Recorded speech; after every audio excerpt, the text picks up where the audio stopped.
what is dualism, what is idealism, what is materialism, what is functionalism, and what connects with you most in terms of, because he just mentioned there's a reality we don't have access to. Mm-hmm. Okay. What does that even mean? And why don't we get access to it? Aren't we part of that reality? Why can't we access it? So the particular trajectory that mostly exists in the West is the result of our indoctrination by a cult for 2000 years. A cult? Which yes, one? The Catholic cult mostly. Yes. And for better or worse, right? It has created or defined many of the modes of interaction that we have has created this society, but it has also in some sense scarred our rationality. And the intuition that exists, if you would translate the mythology of the Catholic Church into the modern world, is that the world in which you and me interact is something like a multiplayer role-playing adventure. Yes. And the money and the objects that we have in this world, this is all not real. Or as Eastern philosophers would say, it's Maya. It's just stuff that it appears to be meaningful, and this embedding in this meaning, if you believe in it, is samsara. It's basically the identification with the needs of the mundane, secular, everyday existence. And the Catholics also introduced the notion of higher meaning, the sacred. And this existed before, but eventually the natural shape of God is the Platonic form of the civilization that you are part of. It's basically the superorganism that is formed by the individuals as an intentional agent. And basically the Catholics used a relatively crude mythology to implement software on the minds of people and get the software synchronized to make them walk in lockstep, to basically get this God online and to make it efficient and effective. And I think God technically is just a self that spans multiple brains, as opposed to your and myself, which mostly exists just on one brain, right? Yeah. And so in some sense, you can construct a self functionally as a function that is implemented by brains that exists across brains. And this is a God with a small g. That's one of the, if you Yuval Harari kind of talking about, this is one of the nice features of our brains. It seems that we can all download the same piece of software, like God in this case, and kind of share it. Yeah, so basically you give everybody a spec, and the mathematical constraints that are intrinsic to information processing make sure that given the same spec, you come up with a compatible structure. Okay, so there's the space of ideas that we all share, and we think that's kind of the mind, but that's separate from the idea is from Christianity, from religion, is that there's a separate thing between the mind. There is a real world, and this real world is the world in which God exists. God is the coder of the multiplayer adventure, so to speak, and we are all players in this game. And that's dualism. You would say. But the dualist aspect is because the mental realm exists in a different implementation than the physical realm. And the mental realm is real. And a lot of people have this intuition that there is this real room in which you and me talk and speak right now. Then comes a layer of physics and abstract rules and so on. And then comes another real room where our souls are. And our true form is the thing that gives us phenomenal experience. And this is, of course, a very confused notion that you would get. And it's the result of connecting materialism and idealism in the wrong way. So, okay, I apologize, but I think it's really helpful if we just try to define terms. Like, what is dualism? What is idealism? What is materialism for people who don't know? So the idea of dualism in our cultural tradition is that there are two substances, a mental substance and a physical substance, and they interact by different rules. And the physical world is basically causally closed and is built on a low-level causal structure. So they're basically a bottom level that is causally closed, that's entirely mechanical. Yes. And mechanical in the widest sense. So it's computational. There's basically a physical world in which information flows around, and physics describes the laws of how information flows around in this world. Would you compare it to like a computer where you have a hardware and software? The computer is a generalization of information flowing around. Basically, what Turing discovered, that there is a universal principle. You can define this universal machine that is able to perform all the computations.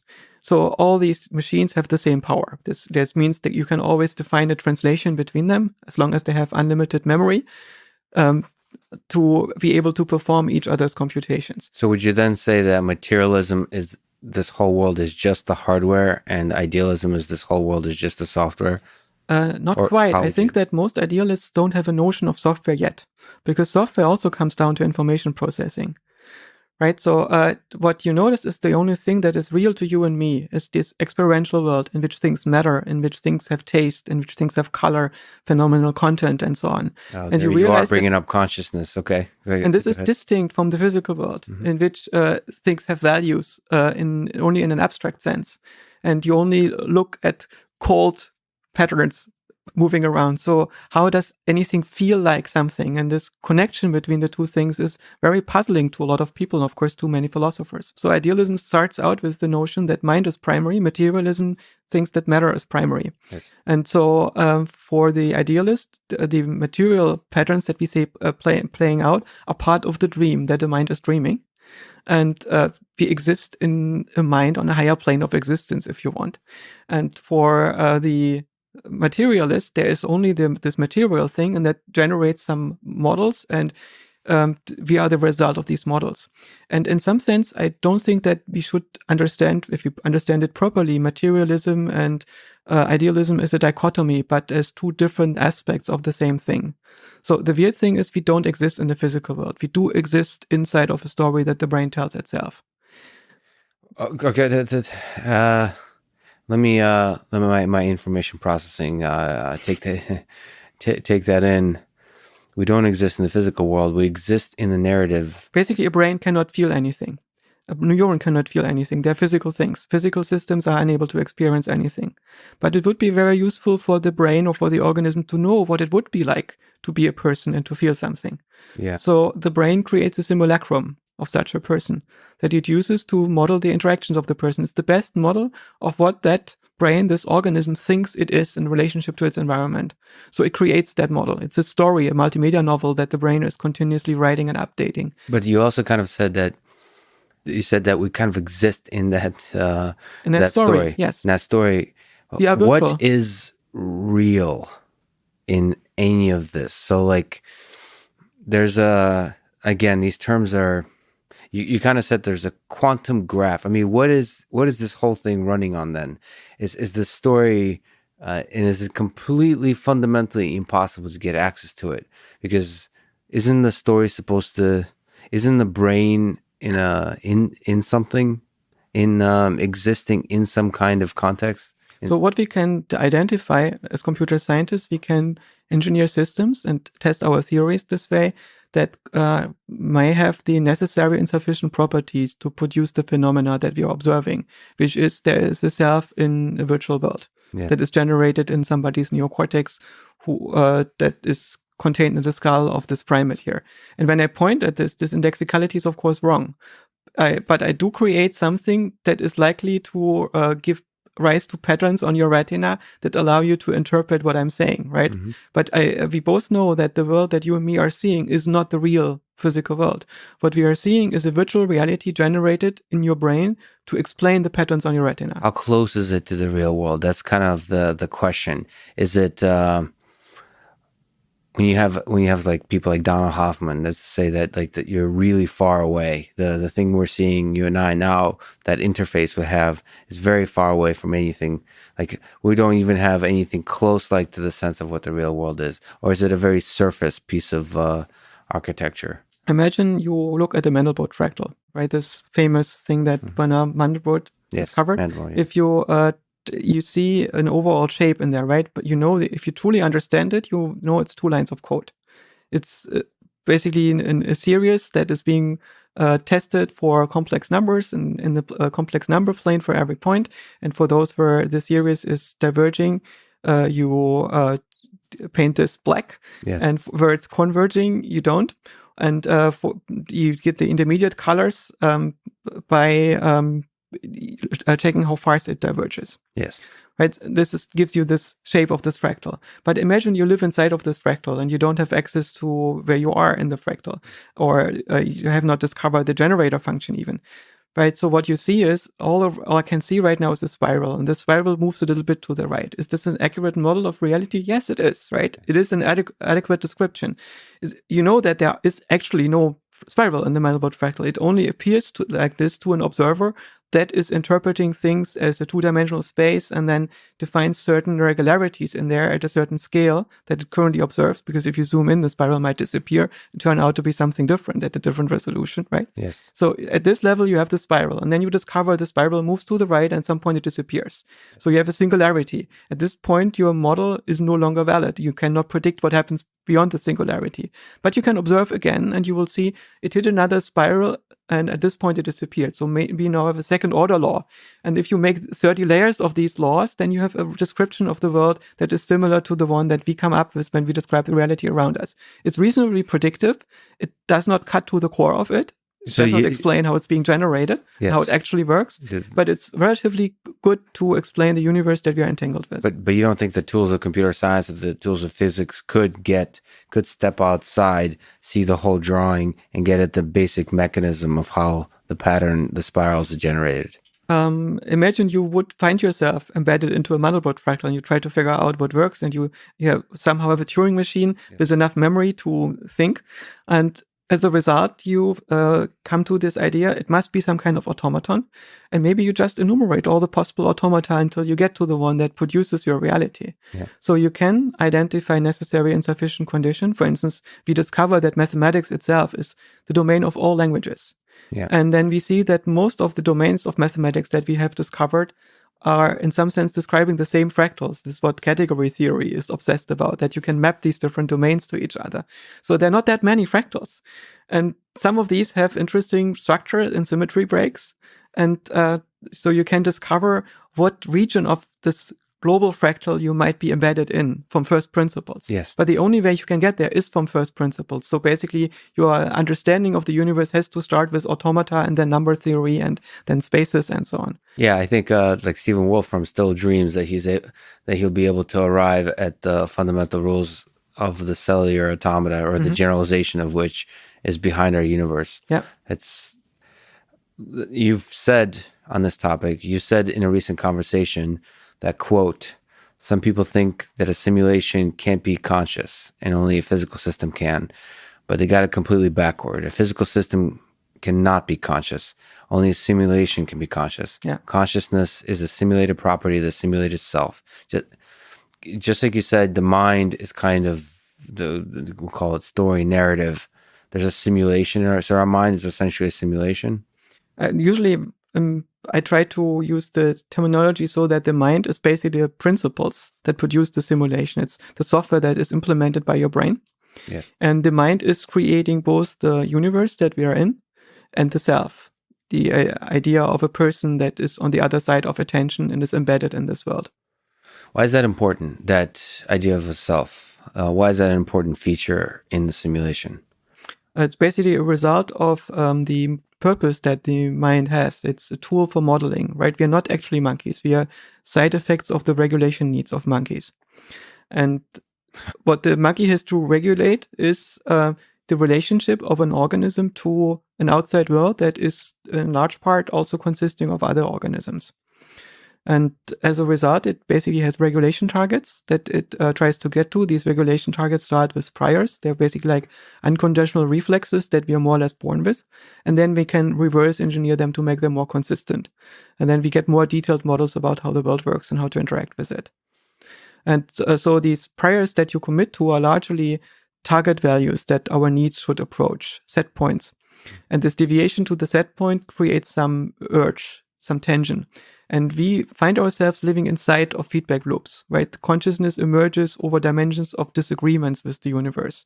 Things where you care, where things are not the way they should be, where you need to regulate. And so in some sense, the sense itself is the result of all the identifications that you're having. And identification is a regulation target that you're committing to. It's a dimension that you care about, that you think is important. And this is also what locks you in. If you let go of these commitments, of these identifications, you get free. There's nothing that you have to do anymore. And if you let go of all of them, you're completely free and you can enter nirvana because you're done. And actually, this is a good time to pause and say thank you to sort of a friend of mine, Gustav Soderstrom, who introduced me to your work. I wanted to give him a shout out. He's a brilliant guy. And I think the AI community is actually quite amazing, and Gustav is a good representative of that. You are as well. So I'm glad. First of all, I'm glad the internet exists and YouTube exists, where I can watch your talks and then get to your book and study your writing and think about. That's amazing. Okay, but you've kind of described sort of this emergent phenomena of consciousness from the simulation. So what about the hard problem of consciousness? Can you just linger on it, like?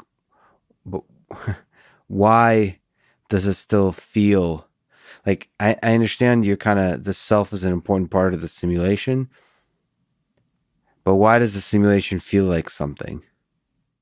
So if you look at a book by, say, George R. R. Martin, where the characters have plausible psychology, and they stand on a hill because they want to conquer the city below the hill, and they're done in it, and they look at the color of the sky, and they are apprehensive and feel empowered and all these things. Why do they have these emotions? It's because it's written into the story, right? And it's written into the story because it's an adequate model of the person that predicts what they're going to do next.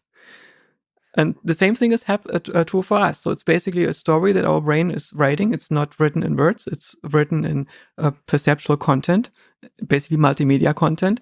And it's a model of what the person would feel if it existed. So it's a virtual person. And you and me happen to be this virtual person. So this virtual person gets access to the language center and talks about the sky being blue. And this is us. But hold on a second. Do I exist in your simulation? You do exist in an almost similar way as me. So there are internal states that that are less accessible for me that you have, and so on. And my model might not be completely adequate. There are also things that I might perceive about you that you don't perceive. But in some sense, both you and me are some puppets, two puppets that enact a play in my mind. And I identify with one of them because I can control one of the puppet directly. And with the other one, I can create things in between. So for instance, we can go on an interaction that even leads to a coupling, to a feedback loop. So we can think things together in a certain way or feel things together. But this coupling is itself not a physical phenomenon. It's entirely a software phenomenon. It's the result of two different implementations interacting with each other. So that's interesting. So are you suggesting, I like the way you think about it, is the entirety of existence a simulation, and we're kind of, each mind is a little sub-simulation? That, like, why doesn't your mind have access to my mind's full state? Like, for the same reason that my mind doesn't have access to its own full state. So what, I mean, there is no trick involved. So basically, when I know something about myself, it's because I made a model. So yes, one part of your brain is tasked with modeling what other parts of your brain are doing. Yes. But there seems to be an incredible consistency about this world in the physical sense, that there's repeatable experiments and so on. Yeah. How does that fit into our silly Descendant of Apes simulation of the world? So why is it so why is everything so repeatable? And not everything. There's a lot of fundamental physics experiments that are repeatable for a long time, all over the place, and so on. The laws of physics. How does that fit in, you think? It seems that the parts of the world that are not deterministic are not long-lived. So if you build a system, any kind of automaton, so if you build simulations of something, you'll notice that the phenomena that endure are those that give rise to stable dynamics.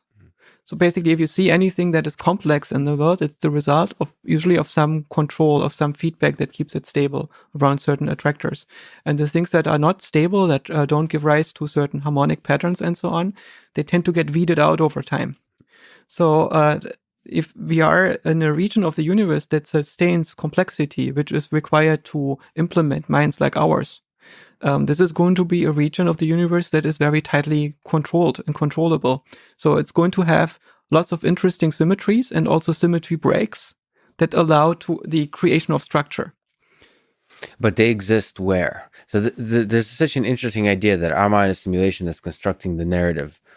My question is just to try to understand how that fits with the entirety of the universe. You're saying that there's a region of this universe that allows enough complexity to create creatures like us. But what's the connection between the brain, the mind, and the broader universe? Which comes first? Which is more fundamental? Is the mind the starting point? The universe is emergent. Is the universe the starting point? The minds are emergent. I think quite clearly the latter. That's at least a much easier explanation because it allows us to make causal models.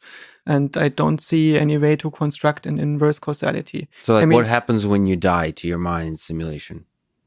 My implementation ceases. So basically the thing that implements myself will no longer be present. Got it. Which means if I am not implemented on the minds of other people, the thing that I identify with.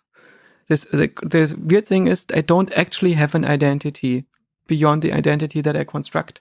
If I was the Dalai Lama, he identifies as a form of government. So basically the Dalai Lama gets reborn, not because he's confused, but because he is not identifying as a human being.